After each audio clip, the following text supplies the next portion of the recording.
사도행전 12장 1절부터 12절까지의 말씀 봉독하겠습니다. 그때에 헤롯 왕이 손을 들어 교회 중에서 몇 사람을 해하려 하여 요한의 형제 야고보를 칼로 죽이니 유대인들이 이 일을 기뻐하는 것을 보고 베드로도 잡으려 할새 때는 무교절 기간이라 잡음에 옥에 가두어 군인 내식인 네페에게 맡겨 지키고 유월절 후에 백성 앞에 끌어내고자 하더라. 이에 베드로는 옥에 갇혔고 교회는 그를 위하여 간절히 하나님께 기도하더라. 헤롯이 잡아내려고 하는 그 전날 밤에 베드로가 두 군인 틈에서 두세 사슬에 매여 누워 자는데 파수꾼들이 문 밖에서 옥을 지키더니 호련히 주의 사자가 나타나매 옥중에 광채가 빛나며 또 베드로의 옆구리를 쳐 깨워 이르되 급히 일어나라 하니 쇠사슬이 그 손에서 벗어지더라. 천사가 이르되 띠를 띠고 신을 신으라 하거늘 베드로가 그대로 하니 천사가 또 이르되 겉옷을 입고 따라오라 한데 베드로가 나와서 따라갈새 천사가 하는 것이 생시인 줄 알지 못하고 환상을 보는가 하니라. 이에 첫째와 둘째 파수를 지나 시내로 통한 쇠문에 이르니 문이 저절로 열리는지라. 나와서 한 거리를 지나매 천사가 곧 떠나더라. 이에 베드로가 정신이 들어 이르되 내가 이제야 참으로 주께서 그의 천사를 보내어 나를 헤롯의 손과 유대 백성의 그 모든 기대에서 벗어나게 하신 줄을 알겠노라 하여 깨닫고 마가라 하는 요한의 어머니 마리아의 집에 가니 여러 사람이 거기 모여 기도하고 있더라. 아멘. 네, 오늘 이 말씀에 보면 그 초대교회에 극심한 박해가 일어나는 모습을 보게 됩니다. 사도 야고보가 이제 헤롯에게 잡혀서 죽임을 당하죠. 그 전에 있었던 교회의 박해는 유대인들끼리의 박해에서는 이 유대인 종교 지도자들은 사람을 사형시킬 권한이 없었죠. 그래서 예수님도 이 공의회 종교 재판에 회부됐다가 결국 다시 이제 총독 그 빌라도의 손에 넘겨진 것이 사형시킬 권한이 없었기 때문이죠. 근데 이번 12장에 갔을 때는 직접적으로 이제 사형시킬 수 있는 권한이 있는 헤롯 왕이 이 야고보 사도를 죽인 거죠. 근데 그 야고보 사도를 죽이니까 유대인들이 너무 좋아하는 겁니다. 자기들은 권한이 없어서 못 죽이는데 헤롯이 대신 죽여주니 너무 좋아했겠죠. 그걸 보고 그럼 내가 더 인기를 얻어야 되겠다. 아예 초대교회의 수장으로 알려진 예수님의 수제자죠. 베드로를 잡아서 죽여야겠다 해서 잡았다는 겁니다. 그리고 그 처형을 시켜야 되는데 사형시켜야 되는데 무교절이라 무교절 끝나고 나서 바로 그 다음 날 처형을 예정해 놓고 감옥에 가두는데 4명씩 4교대로 4교대로 철저하게 지키는 거죠. 근데 하나님이 천사를 보내셔서 베드로가 풀려납니다. 교회가 열심히 기도하고 있는데 거기 와서 베드로가 문을 두드리는 거죠. 우리가 오늘 12절까지 읽었지만 13절부터 보면 로데라고 하는 여자아이가 이 문 두드리는 소리가 나니까 나가봤는데 베드로가 나다 베드로다 했더니 그 목소리를 알아듣고 문 열어주는 것도 잊어버리고 달려가서 기도하고 있는 사람들에게 가서 베드로 사도가 왔어요. 베드로가 왔어요 했더니 교회 사람들이 뭐라고 했냐면 15절에 보면 아이에게 로데에게 내가 미쳤다. 너 미쳤구나. 베드로 지금 감옥에 갇혀있고 철저하게 감시하는데 어떻게 베드로가 여기 나타나느냐. 그랬더니 베드로 맞다고 했더니 그럼 수호천사인가 보다 뭐 이랬다는 거죠. 그래서 오늘 이야기를 읽어보면서 제가 한 가지 드는 의문은 뭐냐면 이 교회의 기도가 어떤 내용이었을까? 어떤 기도를 했던 걸까? 이 한 가지 질문을 가지고 계속 묵상하고 씨름했습니다. 먼저 우리가 많이 접했던 저도 어렸을 때부터 많이 접했던 설교를 보면 이렇게 그냥 1차적으로 쭉 읽어보고 느끼는 거 보면 뭐냐면 초대교회가 모여서 베드로가 이제 그 다음날 죽는 겁니다. 죽기 바로 전날 밤까지 모여서 열심히 기도했다는 거죠. 성경에 보면 간절히 베드로를 위해서 기도했다고 나옵니다. 밤새도록 기도하는데 근데 막상 베드로를 살려달라고 그렇게 열심히 기도했는데 베드로가 와서 문을 두드리는데 그걸 보고 그 아이에게 미쳤다고 하는 이걸 보면서 어떻게 생각해야 될까요? 초대교회 사람들 참 생각보다 믿음이 없구나.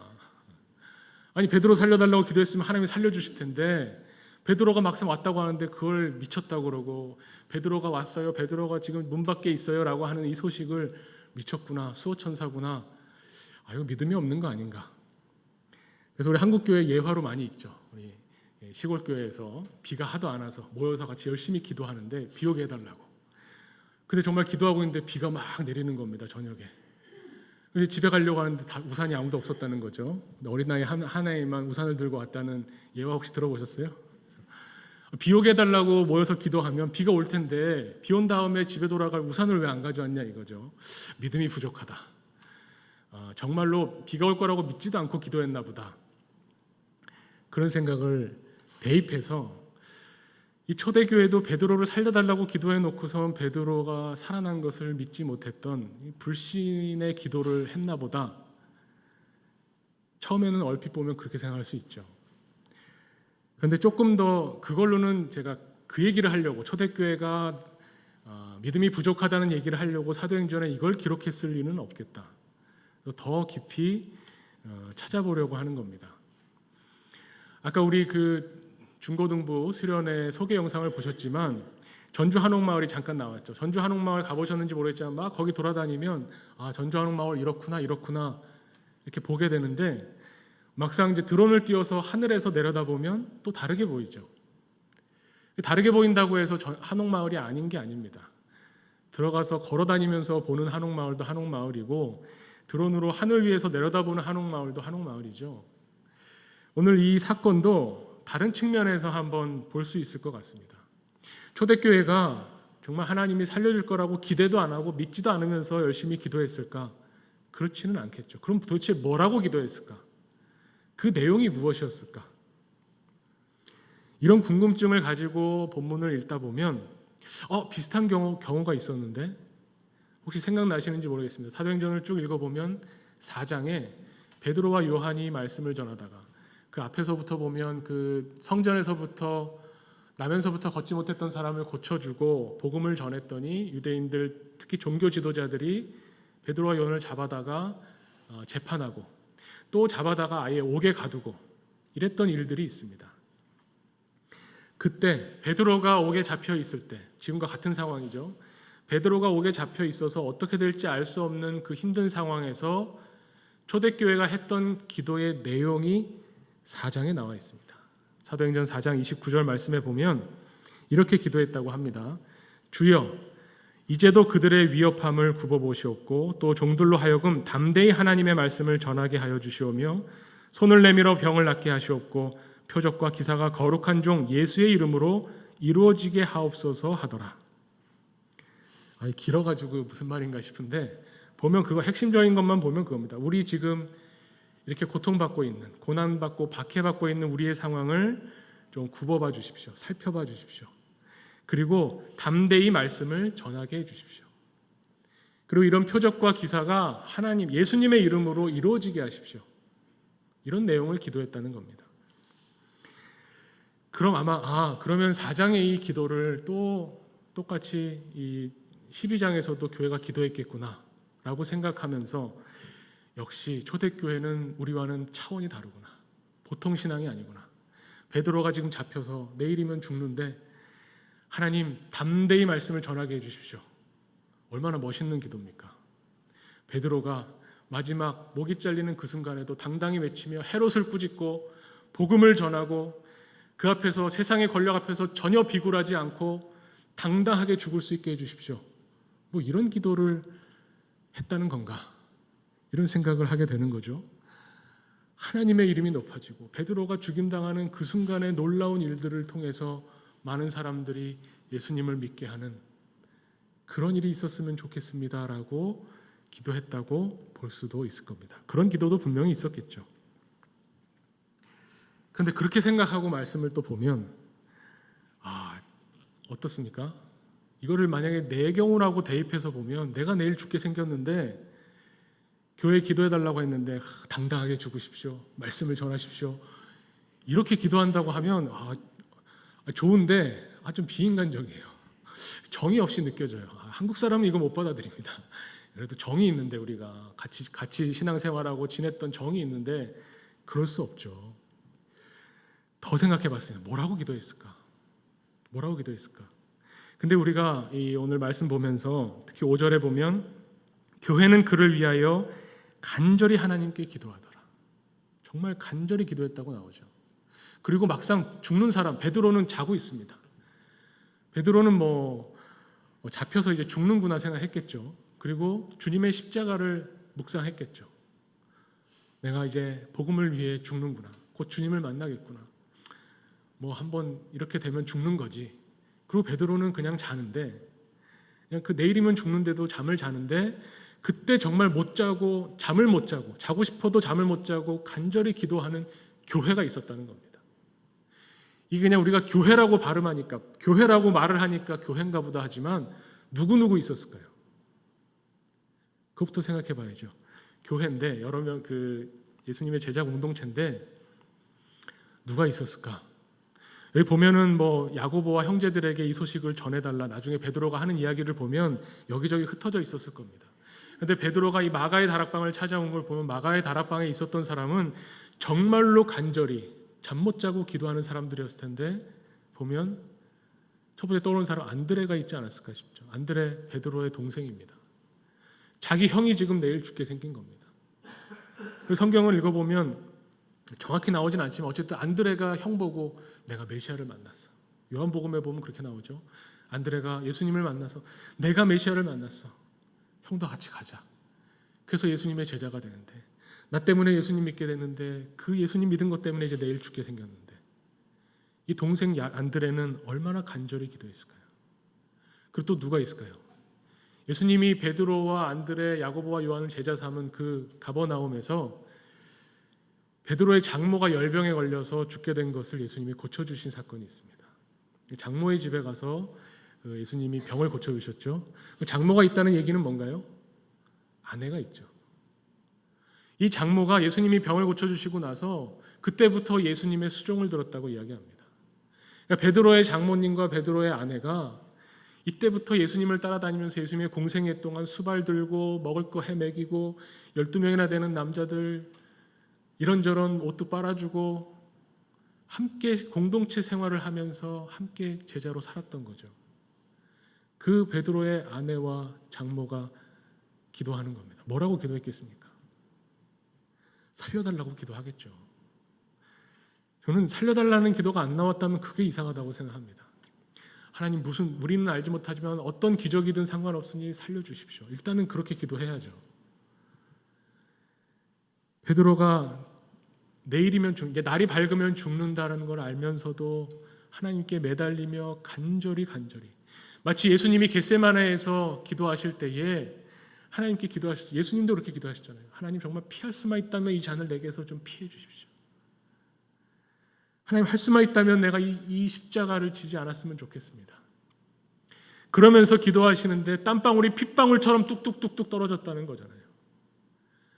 오히려 자기 일이었던 베드로는 쿨쿨 자는데 그 아내와 그 형제와 또 그 아내와 형제가 그렇게 기도하고 있는 모습을 보고 있는 교회 다른 사람들은 어땠겠습니까? 옆에서 소리 지르면서 부르짖으면서 살려달라고 하는 그 기도를 들으면서 당당히 죽게 해주십시오 이렇게 기도 못합니다. 함께 먹고 자면서 핍박받으면서 괴로워하면서 기도하면서 웃으면서 지냈던 그것이 3년 동안 예수님을 따라다니면서 함께 했던 사람들이 베드로를 놓고 기도하는데 그 기도가 얼마나 간절했겠습니까? 기도는 그런 겁니다. 이 기도는 단순히 그냥 우리가 원하는 거 들어주십시오라는 차원의 기도 물론 있죠.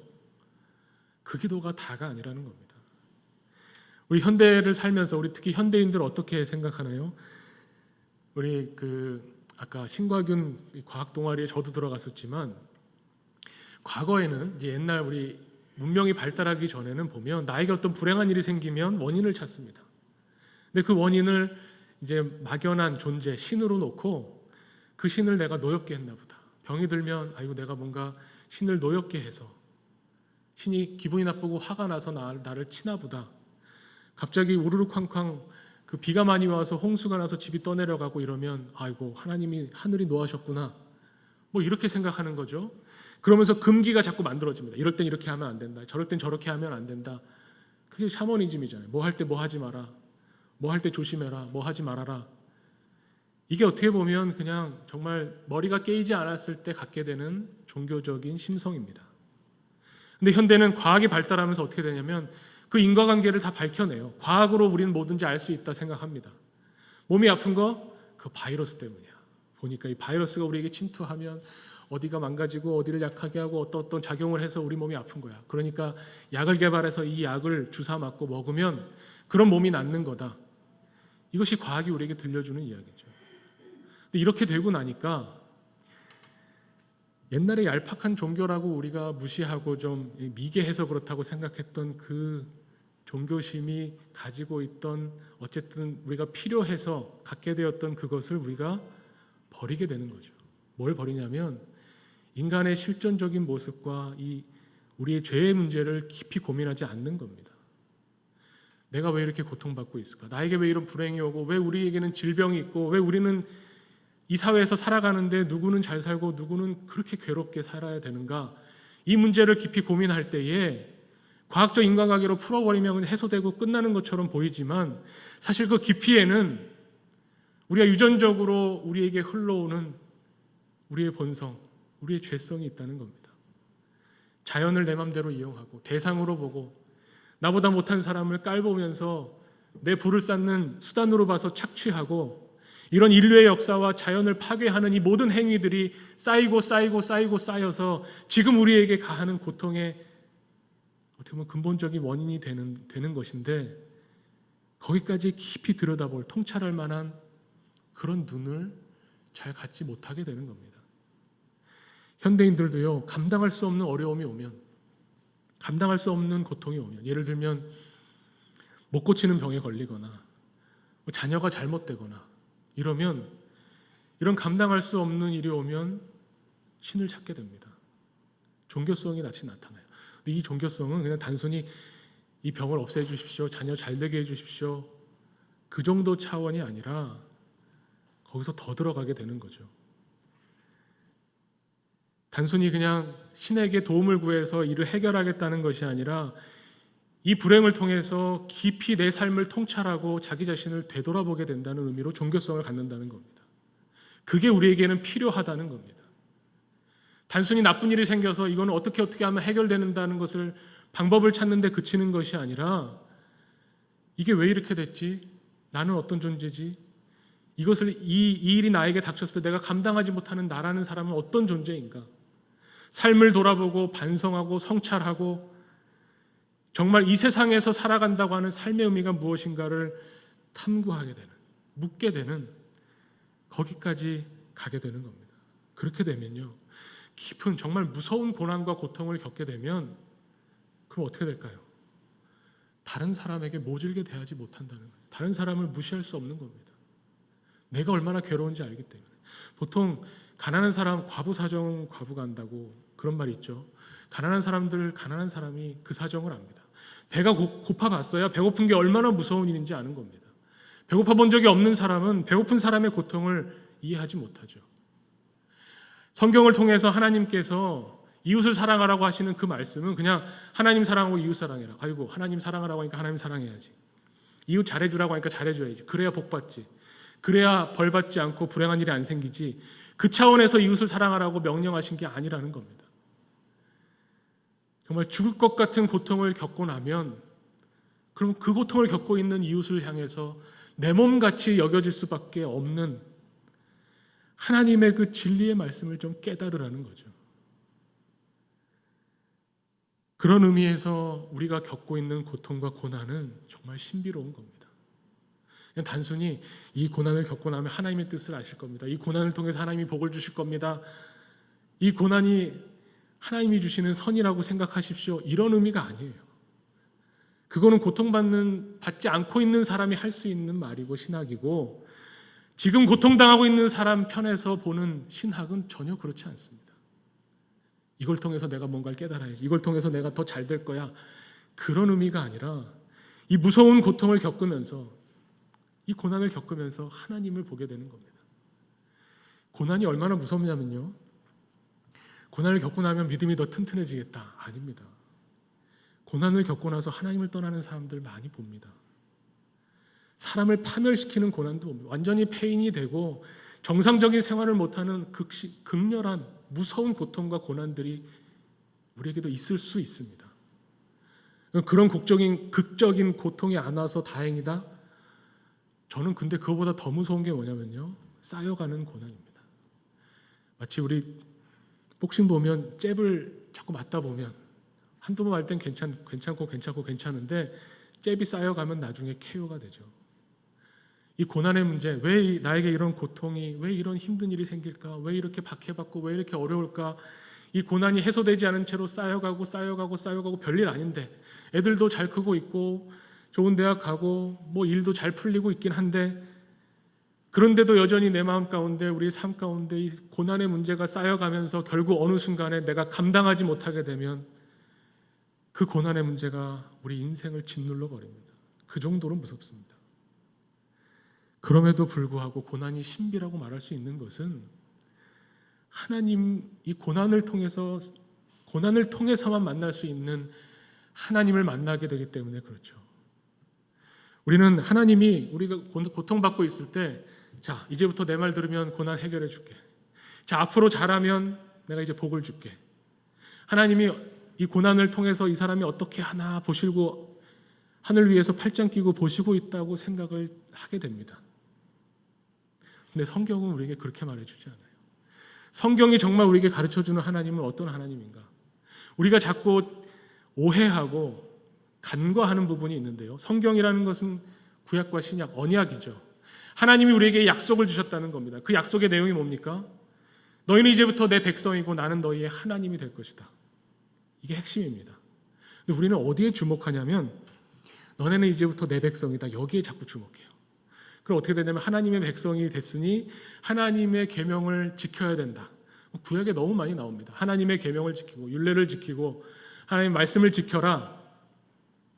그래서 하나님의 말씀을 지키면 좋은 하나님의 백성으로 남는 것이고, 하나님의 말씀을 어기면 약속이 깨지면서 우리는 하나님한테 버림받은 사람이 되는 거다. 하나님의 말씀을 어떻게 잘 지켜야 되는가가 중요하다. 여기에 자꾸 관심을 갖는데, 오늘 이 사도행전에 베드로를 위한 기도가 뭘까를 계속 묵상하면서 바라보는 게 뭐냐면, 하나님이 너의 하나님이 되어줄 것이다. 하나님이 나의 하나님이다라는 이 의미입니다. 하나님이 나의 하나님이라는 의미가 뭘까? 내가 하나님 백성으로 하나님 말씀 잘 지켜야 된다는 건 내가 알겠는데, 하나님이 내 하나님이 되어주신다는 게 과연 뭘까? 나에게 좋은 일만 주신다는 건가? 힘들 때마다 살짝 도와주신다는 건가? 그런 게 아니죠.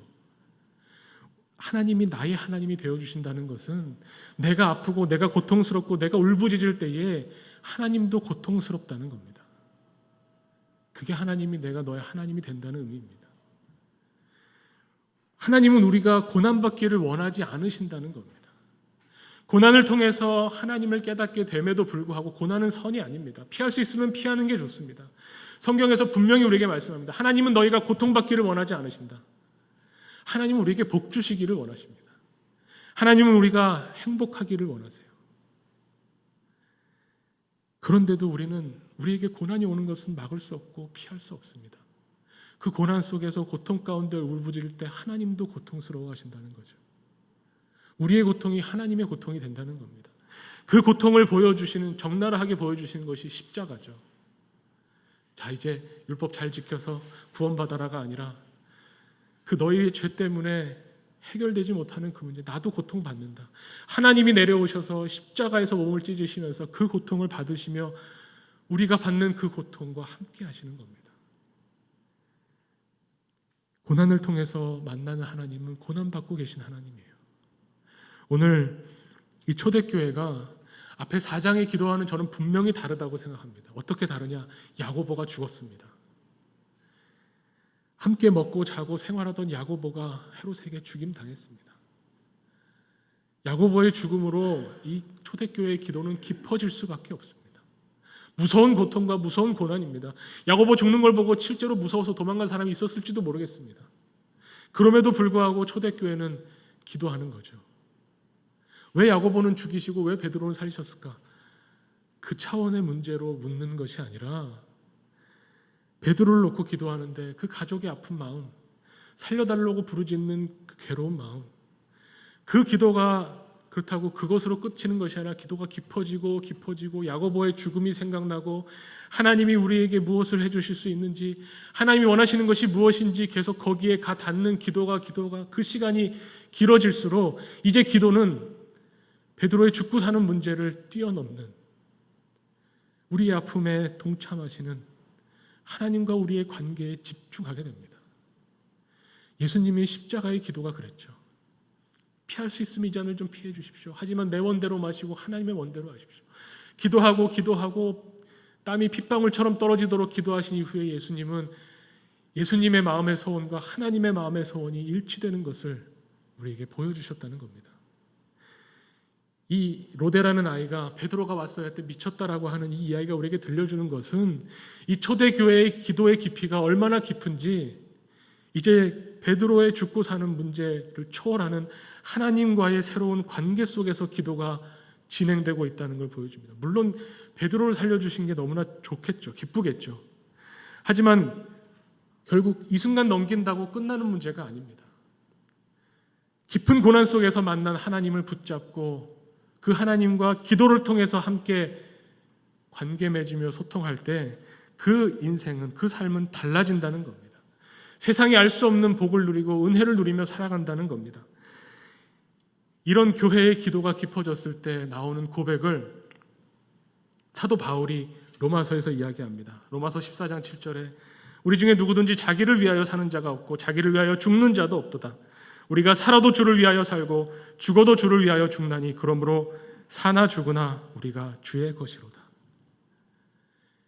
교회의 기도, 교회의 박해와 고난, 이것은 차라리 우리 그러잖아요. 차라리 내가 아팠으면 좋겠다 싶을 만큼 사랑하는 사람, 가까운 사람, 지켜보기 너무나 괴로운 그 심정을 가지고 교회가 함께 모여 기도할 때에 그때 이 고백이 나오는 겁니다. 내가 사나 죽으나 주를 위하여.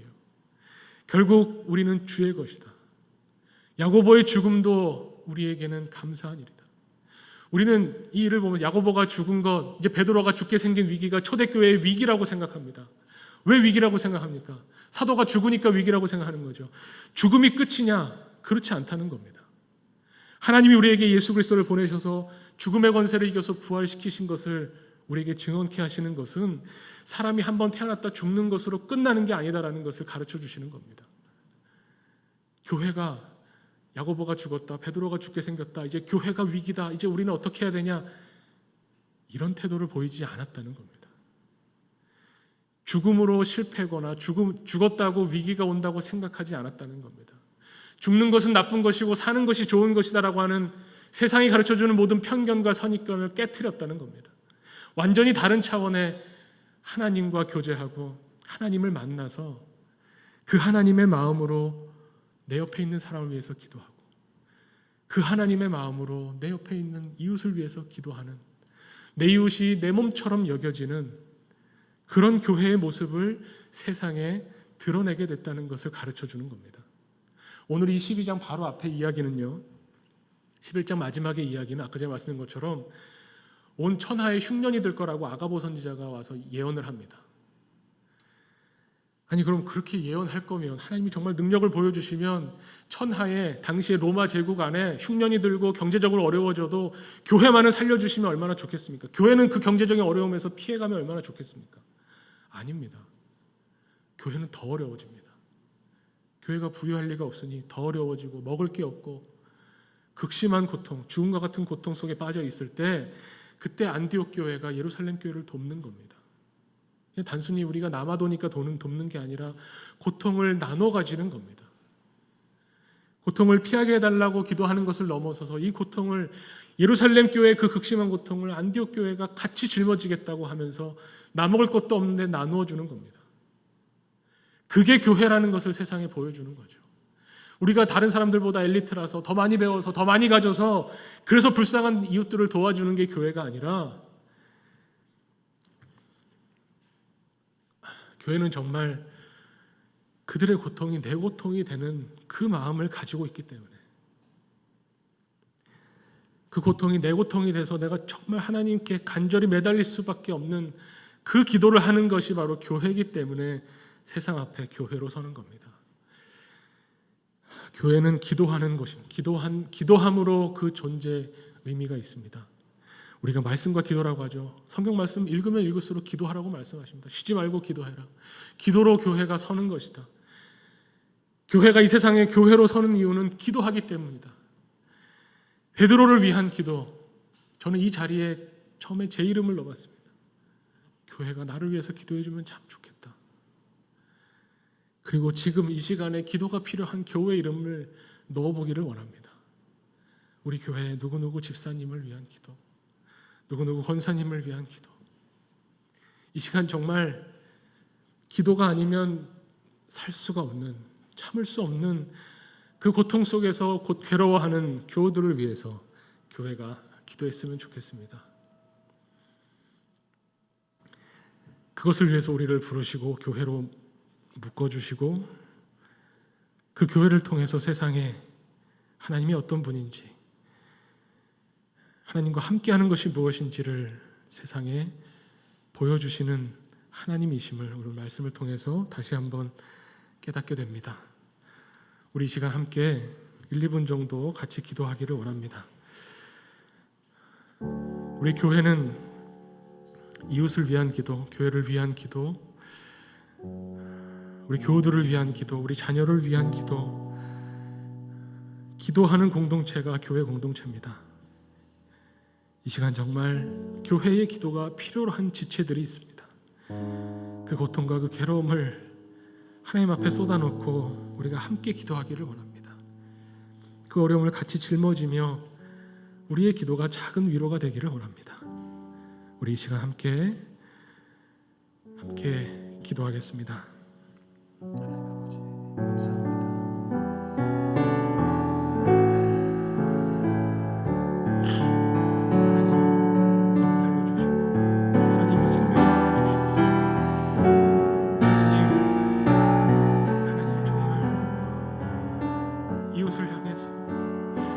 우리 지체를 향해서, 우리 가족을 향해서, 우리 사랑하는 사람을 위해서 하나님 간구하며 부르짖으며 기도합니다.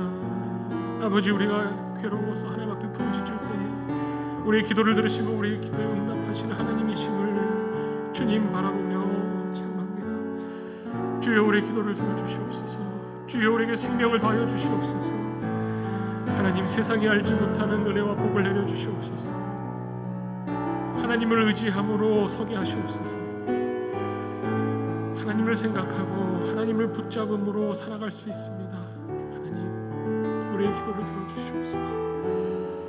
주여, 주여, 우리를 살게 하시고 우리에게 생명을 주시옵소서. 오직 주님을 바라봅니다.